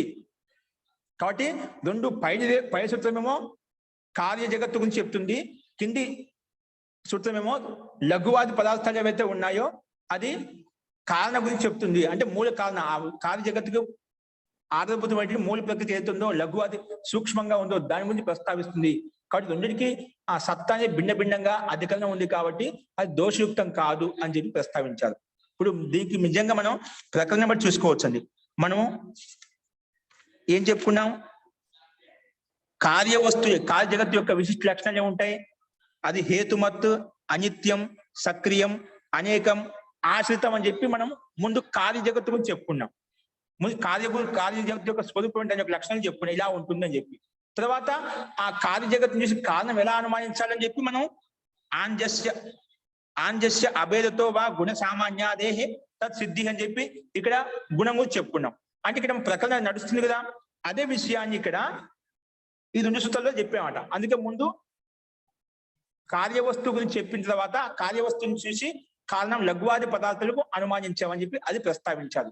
కాబట్టి సూత్రంలో ఇచ్చిన పదాలు గుణానాం వైధమ్యాత్ అని చెప్పి పదాలు అవి దోషయుక్తం కాదు, పునరుక్తి దోషం కాదు, అవి యుక్తి సంగతంగానే ఉన్నాయి. 2కి ప్రకారం భిన్నంగా ఉందని చెప్పి అది అక్కడ బ్రహ్మముని భాష్యంలో ఇలా తీసుకుని దాన్ని వ్యాఖ్యానించారండి. అస్తు, ఈ రకంగా టీకా టిప్పణి ఇచ్చారు. నెక్స్ట్ మనము దీని యొక్క అర్థం ఏంటి కింద ఇచ్చాడు మనకు, అది మనం దీని యొక్క యథార్థమైన అర్థం ఏంటో అది చూద్దాం. అది ఏ రకంగా తీసుకోవాలి అనేది మనం రేపు చూద్దామండి. అస్తు, ఇందులో ఏ రకంగా సందేహం ఉందా? మహోదయ, కార్య జగత్తు స్వరూపం ఏ సూత్రం మహోదయ? ఎన్నో సూత్రం? ఏంటండి? కార్య జగత్తు స్వరూపం గురించి వర్ణన ఇచ్చారు కదా, అది ఎన్నో సూత్రం? హేతుమత్ విశిష్ట స్వరూపం, హేతుమత్, సక్రియం, అనేకం, ఆశ్రితం, లింగం. లింగం అనే కార్యం అన్నమాట. లింగం అనే కార్య జగత్తు విశిష్ట స్వరూపం ఏంటి? ఇది హేతు, కారణం చేత ఉత్పన్నమైంది, కారణంతో యుక్తమై ఉంటుంది. ఉత్పన్న తర్వాత అలా ఎల్లప్పుడూ ఉంటుందన్నమాట. కొంతకాలం నష్టమైపోతుంది, ప్రళయ స్థితిలోకి వెళ్ళిపోతుంది. ఇంకా గతిమాన్ అంటే గతిపూర్వకంగా ఉంటుంది, చలయమానంగా ఉంటుంది, ఎల్లప్పుడు గతిశీలికి పరివర్తన చెందుతుంది సృష్టి మొత్తం ఎల్లప్పుడు. ఇంకా అనేక రూపాలను చెందుతూ ఉన్నమాట.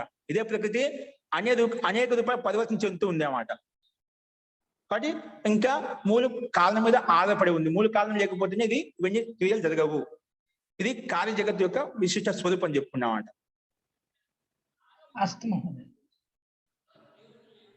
ఈ లక్షణాలు ఉంటాయి. ఏదైనా కార్య వస్తువు ఉంటే ఖచ్చితంగా అది ఉత్పత్తి స్థితి ఉంటుంది, అది ఉత్పన్నం అవుతుంది, నష్టం అవుతుంది, అది క్రియాతో యుక్తమై ఉంటుంది, ప్లస్ అనేక రూపాలను చెందుతూ ఉంటుంది, ఇంకా అది మూల కారణం మీద ఆధారపడి ఉంటుంది అని చెప్పుకున్నాం అనమాట. ఓకేనా? కార్య జగత్తును చూసే, కార్య వస్తువుని చూసే కారణం ఎలా అనుమానించాలనేది మన కింద చెప్పుకున్నాం. ప్రధానోపదేశ సూత్రంలో ప్రధాన శబ్దం చేత ఇది ఉత్పన్నమైంది, ప్రధాన మూల ప్రకృతి ప్రధాన శబ్దంతో చెప్పబడింది, వ్యపదేశించబడింది. కానీ ఇది ఈ ప్రమాణం చేత కూడా మనకు మూల ప్రకృతి ఉందని తెలుస్తుంది.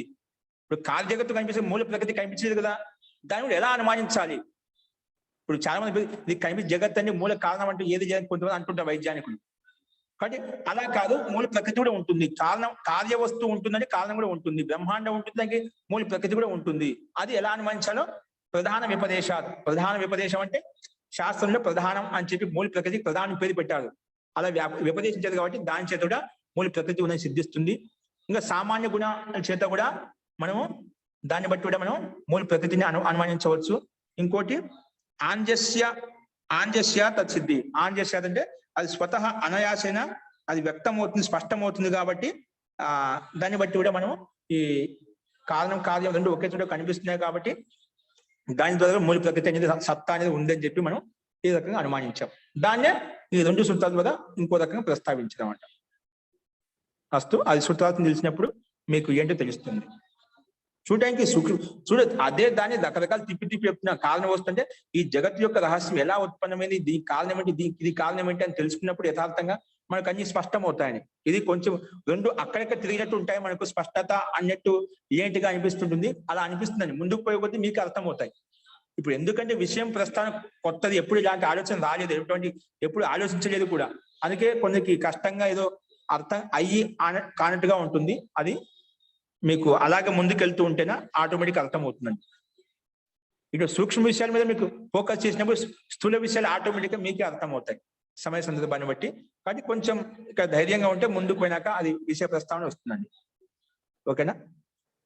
అసలు ప్రారంభంలో అలాగే అనిపిస్తుందండి. ముందుకు వెళ్ళే కొద్దీ మీకు రెండో అధ్యాయంలోకి వెళ్ళిన తర్వాత ఒకటో అధ్యాయం సరళంగా అనిపిస్తుంది, మళ్ళీ మూడో అధ్యాయంలోకి వెళ్ళి రెండో అధ్యాయం ఇదే అనిపిస్తున్నాడు. అట్లా గ్రంథాంతంలోనే మనకి ఏదైనా ఆ గ్రంథం యొక్క స్వరూపం స్పష్టంగా మనకు అర్థమవుతుంది.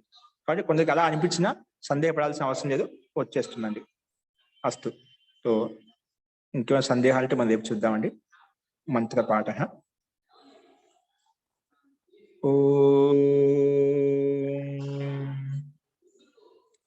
సర్వే భవంతు సుఖినః, సర్వే సంతు నిరామయాః, సర్వే భద్రాణి పశ్యంతు, మా కశ్చిద్ దుఃఖభాగ్ భవేత్. ఓం శాంతి శాంతి శాంతి. సర్వేభ్యో నమః. అందరికీ నమస్కారం అండి. అందరికీ నమస్కారం. నమస్తే మహోదయ.